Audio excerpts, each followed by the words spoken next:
Okay, this is a new HDS 9 carbon from Lowrance. Just want to do a quick video, show you a few differences here on this unit as opposed to the Gen 3 models.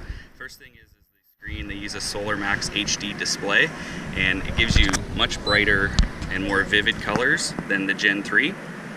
It'll also give you much wider viewing angle. So that's the 9 carbon. That there is a 7 Gen 3. And you can definitely see quite a bit better off on either side of it, as well as just the colors show up much more vivid here. So the other difference you'll see on these is the dual channel chirp. So we go to our Sonar split screen here.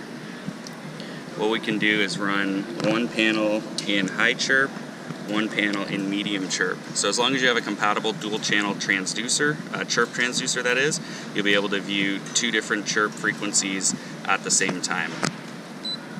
And along with that, the other thing you can do is view high chirp, structure scan, and structure scan 3D all at the same time. That's something you could not do on the Gen 3 unit.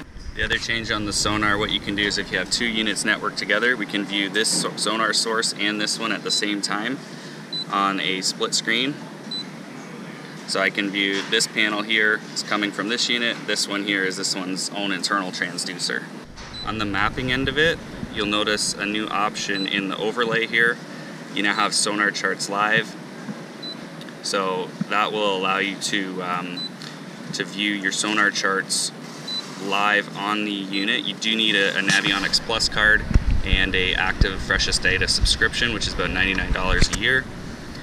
They also added this Sonar charts density, where you can select how many, I guess this feature isn't working too well, but you can select how many contour lines you're going to see. If you're in an area that has very tight contour lines, you can turn those off. So I assume it will change it from 1 foot increments down to whatever you select there.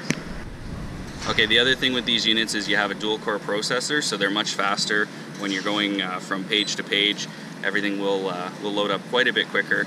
I've noticed boot time is about the same on them, so if you turn on a Gen 3 and a carbon at the same time, they really didn't change as far as turning on faster. The carbon did shut off faster.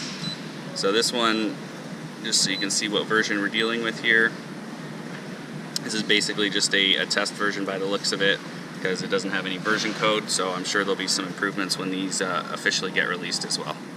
So overall on the carbon, they're definitely a nice unit.